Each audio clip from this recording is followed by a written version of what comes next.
next guest, which is Betty Clawson. My thing, what can I say about Betty Clawson? Let me tell you, this woman is phenomenal. I met her on the Walmart tour, the Yes, Soul you did. Expressions Walmart tour You that did. I did with uh, I actually, Earl was on that tour, as well as 18 other Black authors. The first tour that they did, it was Levy Home Entertainment pulled across, and she came to the event that was held at a hotel out in Matson. And she had a stack of books that she bought. The stack of books was taller than she is. It was She bought from every person there, and it was amazing. And she had been threatening to write a book ever since I met her. And finally, I cracked that whip and we got it done. She has been phenomenal. If you remembered growing up, the Fuller and the Dudley products, she tells of her journey in her book as a businesswoman, the professional, the personal trials and triumphs of when she was first with the Fuller Products Company and then with Dudley, how it became Dudley, and the things that she learned from those powerful men who had powerful wives with them, helping them with their business. And how he even went so far as to tell the women to make sure that the women, you wear cotton underwear, not that other Cotton stuff, underwear. and how to keep their hygiene. It was a man telling the women how to keep their hygiene together because he needed their health together because you can't sell products if you're not healthy. So I thought that was amazing when she was explaining that in her story. It's part memoir, part self-help, part business. It's so much in this book. And she actually is the director. She founded and directed the Dudley Beauty College in Chicago. She's been all over, but she is stationed here, right here in Chicago. She made that move when he asked her to start the school in Chicago. She came kicking and screaming, even after the car got broken into and the radio got stolen, and she stuck it out here on the south side of Chicago.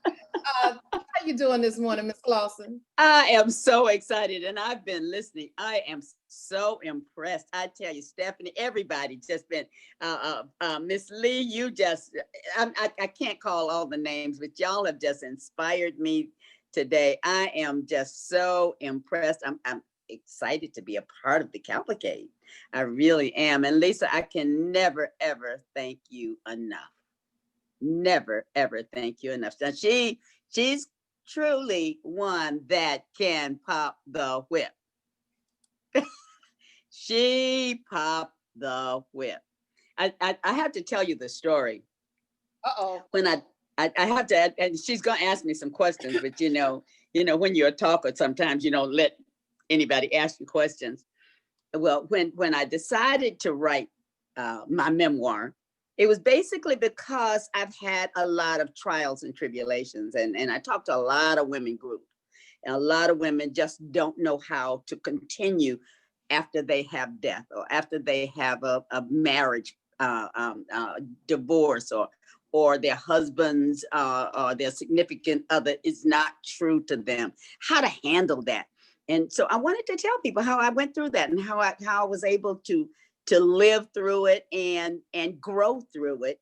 So that's why I started writing this memoir. And so then I had about, I think I may have had 60 pages. That was enough for me, 60 pages. And I called another friend of ours and I said, I need an editor. She said, call Lisa. I said, oh my God, I forgot about her. I had her to speak at the school. I forgot about her. I forgot about her. And I called her one Wednesday night and she called me right back. Like I was somebody. She called me right back and started. That was, I think, on a Thursday evening. And that Saturday morning, she was on me. I want this, I want this, I want this, I want this, I want this. And she worked me, but she has given me something and this is something that she does not know. I have a nephew who's doing very well in Chicago, and he's an accountant, and he is also into uh, mortgages and other things. So he posted on Instagram the other day. He said, I'm on chapter 5 of my aunt's book, and I know now I can succeed. I know now. And you know, that was just, I said, okay, all right. I know now I can succeed. He says, when someone in my family have gone through what they've gone through and have made it, I know I can succeed. So Lisa, I wanted to thank you because that's a story I have not told you. His name is Brian Robinson, and he's an accountant on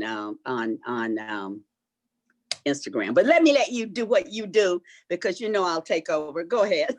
But we want to hear from you, all of that wisdom, tell us a little bit about how did you get even started with, it was the Fuller products back then. What attracted you to be part of the Fuller products family? Yes, my brother was in school at A&T State University, and he was also working selling door to door for Dudley. And he had a goal to sell $1,000 in one day of door to door products. So I told him, I said, don't worry about it. I'll get some sales for you. And when you finish, just come on down to Charlotte and pick up the money. He was in Greensboro. And so he was so impressed with how people bought in Charlotte. He said, you know, you need to really just join the company. I said, I work for the telephone company. I have a desk with my name on it. You know, I'm somebody. I don't need to sell no products door to door. Are you crazy? But I went and I met Joe and Eunice Dudley in Greensboro. At that time, it was not Dudley Products. It was Fuller Products. And they were talking about spreading door-to-door sales and giving people that looked like me an opportunity to be self-sufficient and become job makers rather than job takers. Well, that was impressive to me. And so I picked up my $10 kit and drove back to Charlotte and started selling Fuller products. And once I met Mr. S.B. Fuller in Chicago, flew to Chicago and met him, I knew that I wanted to be an advocate for leading our people to a better life. I knew that from what I felt from them and how they were so determined. You know, it was more than a movement for them. It was more their passion. It was their passion to make a difference. And I saw that, I felt it, and I wanted it. I wanted to do that.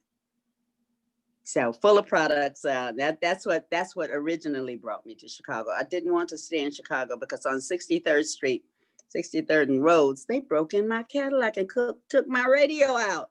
And I said, oh no, I can't stay in a town like this. That was back in the 80s. So I left and went to Memphis, Tennessee, and opened up all of Memphis. And then one day they called me and asked me if I would come and head up Dudley Cosmetology University as the founding dean. And I went back to North Carolina and did that. And then after then, in 1993, they asked me if I would come and start a school in Chicago. Well, I said, I'll go, but I will be there only a year and a half because, you know, that's the place that they broke in my car. That's that place. That's that place. And of course, in 1993, I came back here and started Dudley's on 95th Street. Since then, we're at 8501 South Green Street and now in 85th and one block west of Halsted. So right now we have a nail school, a skincare school, a barber school, a braiding school, a cosmetology school, and an instructor school. Plus, they tell me all the time, deserology school, all under one roof. But getting back to my writing, because this is the authors. I was talking to somebody just asked me a question and I did not get it. How has the let me. Can you hear me? Yes. How has the beauty industry changed since you started? Good question. Let me tell you something. Betty, you gotta unmute. I am unmuted. Let me see. Why am I muted? Am I muted? Can you hear me? Betty? Yes, can you hear me? We can hear you now. Okay. Okay. So that last sentence, could you repeat that last sentence? Someone asked, how has the beauty industry changed? Now, let me just say this to you. There was a time when certain people were respected because they drove the Cadillacs, they had the big houses. One was the minister, one was the Miss Jane or somebody that had the corner store that sold candy and hot dogs, and the other was the cosmetologist. The cosmetologist had the answer, or the barber had the answer for everything. That was my initial entry into the cosmetology industry, was having an opportunity to work with those type of people that not only controlled their environment, but they had the answer for other people in their community. Something has changed. One of the things is licensing became not a necessity. Even though the states said you had to be licensed, there were people that decided that, I can do this without being trained. And so much damage have been done because of the fact that they don't get the proper training. That's one of the reasons why I am so dedicated to keep the school open, so that we can train people properly, not just in hair, but in skin care, in even nail care, caring for nails, caring for your feet, all of that. Licensing and proper education is absolutely important. So that's one of the things that have changed. Did someone ask something else? I'm looking at the chat. When I go to the chat, does that cut me off? Chat No, too? no. Awesome Uh-oh. tribute and true inspiration, someone said. Um, yeah. For you, what was one of the things that you discussed in your book that was a personal, it was a time that because of your success, your husband or significant other took issue with, Yeah. could you tell us about that Oh, experience? Because a lot of times, there was one person who was on here yesterday, it was Brenda Jackson, who talked about her husband supporting her all the way down the line. She loved her day job. She's like, I love my day job. He's like, I don't love mine. So let's get this book thing going. So let's talk about this, because that's one of the few things that I can ever, anytime I speak anywhere, someone always asks me about that. How do you handle being more successful than your significant other? Well, at the time that I was working with Dudley and Fuller Products, and it was during the time really that my baby Sherry was born, my check would be sent to the house. And at that time, as Sherry, I think, just turned close to 40. So y'all know that was a long time ago. And my weekly check that week was $600. And George opened my check.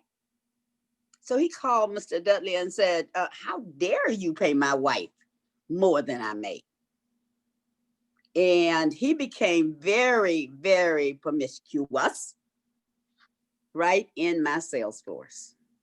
whoa. Right in my sales force. He started messing with the women, some of my top people. He would look at Terry shaking her head like that. Oh gosh, I don't want to call names, but just a few years ago, one that I did not know came to me and said, I have to confess that I was one of his as well. Wow. And so I said to him, why? He says, you love the business more than you love me. I need, Charlotte said, it needs to be a movie. I could understand how he felt. I could understand, because even though on Wednesday night, every Wednesday, I went home, I made his cabbage, I made his macaroni and cheese, his favorite dinner. I did his feet. That was our sex night. It was on target, just like everything, just like a meeting. But that was not what he wanted. So we eventually divorced. I had to forgive him. People ask, well, did it hurt? And I said, yes, it did, because I was true. I was, everything I was doing was not just for me. It was for us. I remember going to buy during that time an $85,000 home out in Myers Park, if anybody is from Charlotte, North Carolina. And the reason I wanted to buy the house was because it had a man cave in it that he could entertain his male friends. And I wanted it just so for him. I even bought him a convertible Cadillac. I bought him a convertible Cadillac that was much better than mine. I did everything to let him know I'm doing this for us, not for me. But his ego was injured. His ego, he wanted to be the head of the house. He wanted to be the husband. He wanted to be the man of the house. He wanted to be Mr. Clawson. And at that point, Myers Park is a very nice area. Well, back then it was really, really nice. He wanted to be the person that everybody looked up to, and he wasn't bad. He was. I listened to somebody talk the other day about Boy Scouts. He was really a good Boy Scout leader, and he had things that he did, but his main thing he wanted to do was take care of his family. And because I was at that point making more money than he was, he just couldn't handle it. So we eventually divorced.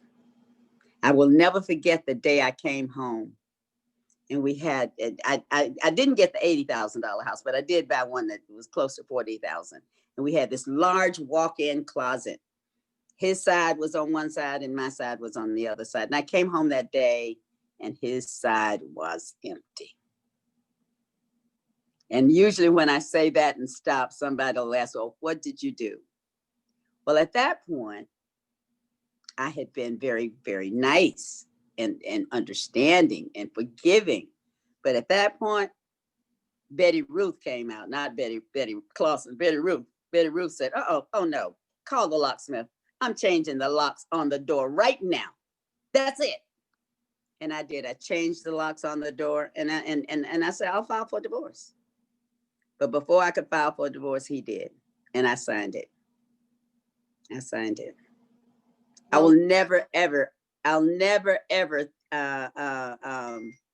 stop thanking him, though. Because even though I married again, when I got ready to be known all over the country, I did go back to the Clawson name. Because you were getting ready to ask me something. You built a brand under that name, because that was my question. How did you end up with Clawson if you divorced him and you married again? But here's a bigger question. This is me getting in your business a little bit. Now, the part of the breakup was the fact that you were making more money than him. And we know some of the divorces these days, when the women make more money, the men try to, take the money. Was he too proud at that point, or did he say, well, I still want some income, or did he want palimony or income? No, he did not. He eventually, and I had to tell this story at an event 2 weeks ago. Isn't that strange? I had to tell this event. He became, he had to go on dialysis. He became ill. And when he became ill and couldn't work, he decided that he wanted, at that time, Sherry was still young enough to receive benefits from him. And so he wrote me and said, I want to get all the information so I can give Sherry a check every month. And of course I said, I don't want your money. We don't need your money. Mm-hmm. That's who she was then. She was one of those. And that pride, that anger was there. I had forgiven him in my head, but I had not forgiven him in my heart, which meant that there was things that I could not do because the unforgiveness was blocking some of my own growth. And until I was able to forgive him totally and allow Sherry to get that check. I don't even remember. I got to go back and see how much it was. I was telling the story to a group of women 2 weeks ago, that until you're able to forgive 100% and realize that everything you go through, good, bad, ugly, and indifferent, is preparing you for greater things. Mm. Until I was able to do that, I don't think that I would be having this message. I wouldn't have written the book. I wouldn't have had the story that I have now if I had not been able to finally release that totally and understand that that had to happen. Indeed. Robin said, this is so very true. Yes. Right. That's so true. Somebody, Cassandra Haywood, good for you. I'm glad you moved on and didn't keep you down. Because some people, some women tend to keep the man in their lives. They sacrifice their own.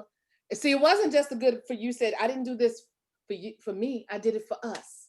Yes. And they don't see the us in there because they're still in the me stage. I am not giving to, I'm not the provider. I'm not the, and that opportunity, I don't see why he didn't stop what he was doing and come on and work under and find out what they're doing to be successful. He could have easily have become a member of the Dudley family or the Fuller family. If you were creating successful salespeople and changing lives in that way, and he wasn't making as much, my thought process is, I need to, if you can't beat them, join them. I would have tried to take a position and learn from you. But I guess at that point in time, that's not where his thought process. That wasn't 9 to 5 mentality. He was in that. I got to work here. And you have to also look at his pedigree. His mom had never worked. The Clawsons had an area in Charlotte called Clawson Village. They were not, women in the Clawson family was not, they didn't do that. Their husbands took care of them. And so his pedigree was, that's my responsibility, not yours. So as I look back, I think now, and this is one of the things I talk to women all the time. Before you make decisions about leadership, before you make decisions, have that conversation. Find out where your husband's pedigree is and what they believe, because their belief is going to be strong. And if their belief is that I am supposed to lead, you got to decide, I'm going to either let him lead or I'm going to do what and hope he comes around. But you too have to have the satisfaction of knowing that I must do what my heart's desire, or you will never, ever have any joy. That burning desire within you, you must do it. You must do it. See, whatever, and sometimes I get a little spiritual, but whatever God's assignment is for you, no one else can do that but you. Your husband loves when you sell books. I know he does. Indeed. Where can we buy this book? Where can we find you? You know what? I'm gonna tell you a little. Let me let you in on a little secret. Go. Let me let you in on a little secret. In my phone, I have your mobile, and what I have for your home is actually your business, because you're always at the school. You're always at the school. You're either rolling or you're at the school. So I don't have your home phone number. I put home, but it's actually the school number, because I'm more likely to find you there than any place else. And your greeting when you first called the school, are you going to make it a great day because you called Dudley Beauty College? Or something. It's a rhyme. We're going to be great in 2008 or whatever it was when we were calling. I love that you inspire people. And you have people who have come through Dudley Beauty College who are now celebrity. Absolutely. Makeup artists. The one person did Michelle, I think, was it Michelle Obama's?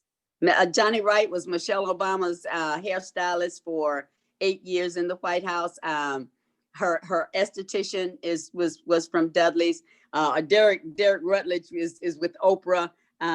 Patrick Bradley is all over the country. In fact, he's doing a special for me on Tuesday for the students. He's doing virtual. So I've just notable people that have come through the school. Notable.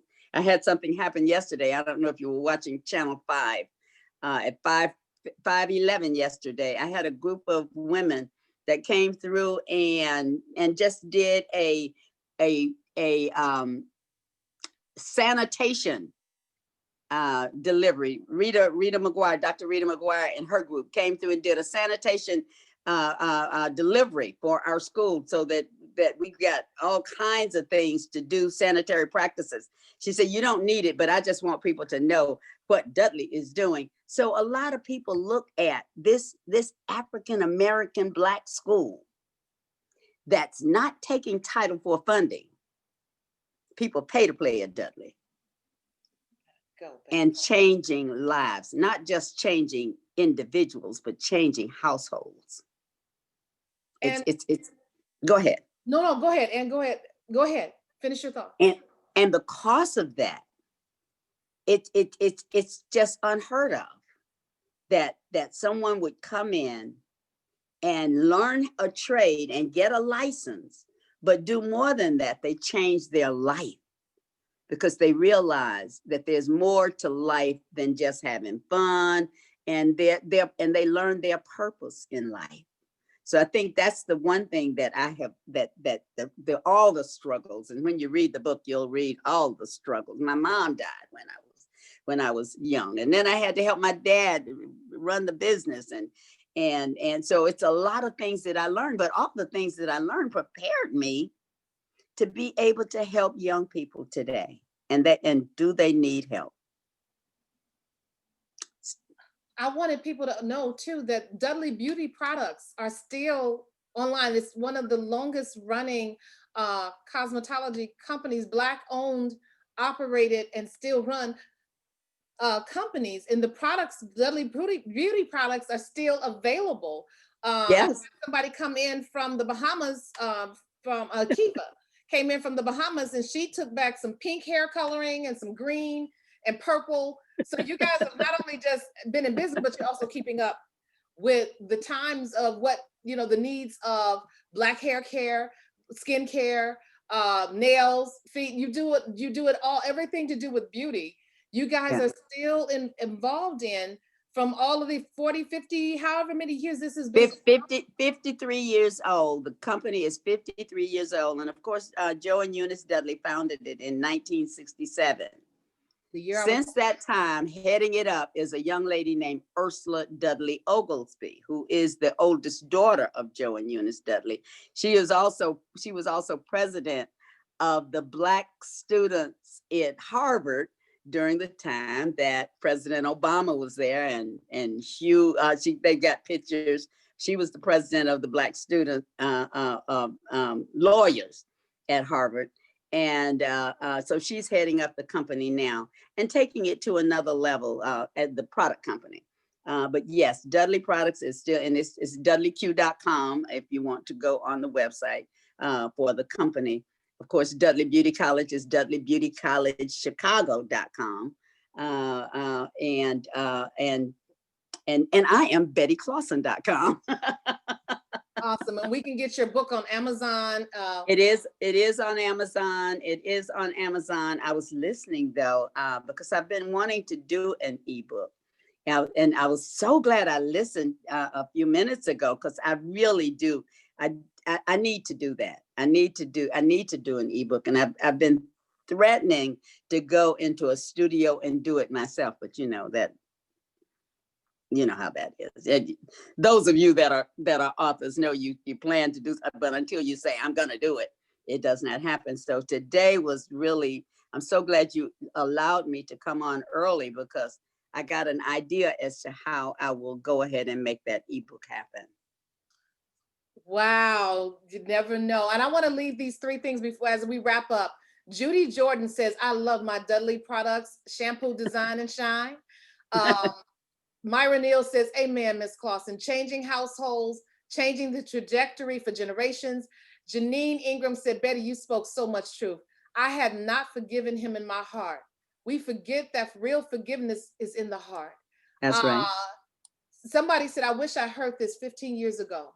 It would have saved me from a lot of heartache, pain, and loss. And that somebody ends this with a word on this fine Sunday. Amen, amen, amen. Thank you so very much, Betty, for being here. I'm going to put you back in the audience. So if you want to listen to some more stuff that's going on, because we've got Kathy Douglas and Carol coming up next. And she is a lesson in perseverance. And I just would love for you to hear from her and anybody else. You can come in and out. If you got to leave, you can leave and then you can come back in. That link works all the time. So. Okay. Thank you so much. I do have another meeting later on today, but I will be back anytime I can jump in and see what's going on. Lisa, thank you so much. Love you. Naleighna for having me. I know everybody know my government name now. That's all right. Thank you so much. Okay. Bye-bye. Bye-bye. Okay, I'm going to share the screen one more time so people can get that book. There we go. All right, that's the book by Betty Clawson. If it wasn't in you, you would not see it in me. Okay. Thank you so much for being with us.